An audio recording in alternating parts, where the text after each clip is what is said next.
కడప అభివృద్ధి అంటూ నగరంలోని డ్రైనేజ్ వ్యవస్థ అస్తవ్యస్తంగా మారిందని కాంగ్రెస్ నాయకులు మాజీ డిప్యూటీ మేయర్ అరిపుల్లా తెలిపారు. సోమవారం అరిపుల్లా దేవుని కడప రోడ్డులో అస్తవ్యస్తంగా ఉన్న డ్రైనేజ్ని పరిశీలించారు.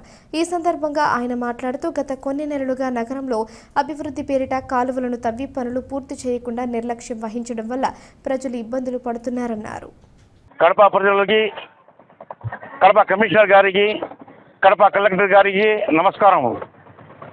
కమిషనర్ గారు, ఇదే గోస్ నగర్లో ఒక నెల ముందు మేము వచ్చి ఇన్స్పెక్షన్ చేసి స్కూల్ నుంచి స్టార్ట్ చేసి మాసాపేట్ సర్కిల్ వరకు ఈ ఇబ్బందులు ఉన్నాయని మీ దృష్టికి తెచ్చాము.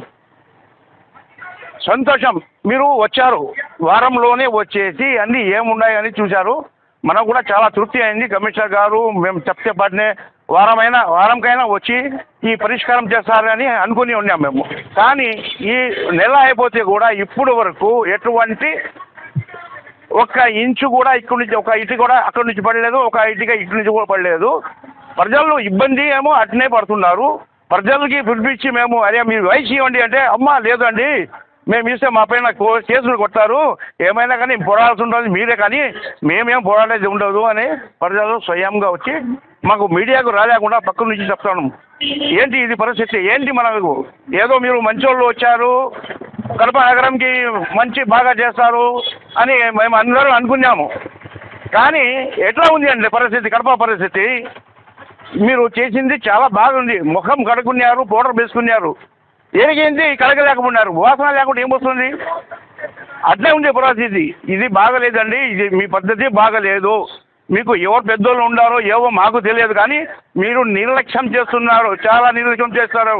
దీనికి పరిణామాలు వస్తాయి. నేను చెప్పాను ఆల్రెడీ, ఒకవేళ ఇది చేయలేకుంటే నేను కోర్టుకి వెళ్తానని.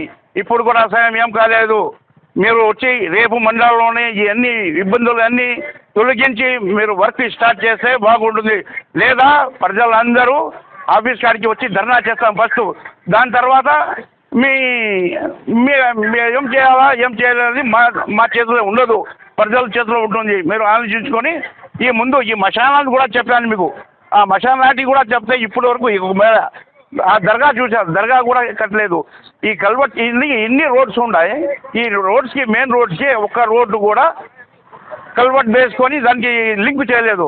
అవన్నీ ఏమండి ఎందుకు చేయలేదు? బాగా ఉంటాయి, అన్నీ బాగుంటాయి కదా. ఈ కల్వాలు వచ్చాయి, ఎందుకు చేయలేదు లింకు? అది లింకు చేస్తే 10 వీధులు తిరిగి రావాల్సిన అవసరం లేదు కదా. మీకు తెలియదు కదా, మీ ఇంటి వరకు మీ ఆఫీస్ వరకు పోయే రోడ్లు బాగుంటే సరిపోతుందా? రేపు మేము కార్పొరేషన్ కాడ వచ్చి తొగుతాం, మీ ఇంటి కాడ తొగుతాం. మీరు లోపల ఎట్లా పోతారండి? ఎట్లా పోతారు చెప్పండి? మీరు అందరూ మీలాంటే కదా, మీరు కలెక్టర్ అయితే ఏమి, ఎస్పీ అయితే ఏమి, రాజకీయ నాయకులు అయితే ఏమి, కలెక్టర్ గారు అయితే ఏమి. చూడండి, ప్రజలకు ప్రజలు మీకు జీతాలు ఇస్తున్నారు, ప్రజల నుంచి ప్రజలకు సర్వీస్ చేయాలా మేమని. ఏ రాజకీయ నాయకుడు చెప్తే చేసేయాల్సిన అవసరం లేదు. మీరు ప్రజలకు ఇబ్బంది ఉంది, ఆ ప్రజలకి మేము మీ దృష్టికి తెస్తున్నాము. మీ ఇంట్లో ఉంటే కూడా మీ దృష్టికి తెస్తామంటే అది ఆలోచించుకోండి. అప్పుడు కూడా మీరు చేయలేదు అంటే ఇది చాలా బాధాకరము. దీనికైనా పెద్దగా మేము చెప్పగల అవసరం లేదు, మీరు అర్థం చేసుకోవాల్సి ఉంటుంది. మీరు తొందరలోనే దీనికి వచ్చి నాకు సమాధానం కావాలి, మీడియా ముఖంగానే మాకు సమాధానం కావాలి. మీకు వచ్చి మాకు పిలిచి చెప్పడం కూడా అవసరం లేదు, మా ఇంటికి రావాల్సి లేదు, మా ఆఫీసు రావాల్సిన అవసరం లేదు. మీడియా ముఖంగా మీరు ఎప్పుడు చేస్తున్నారో చెప్తారని మేము వెయిట్ చేస్తూ చూస్తుంటాం. అంతే. నమస్కారం.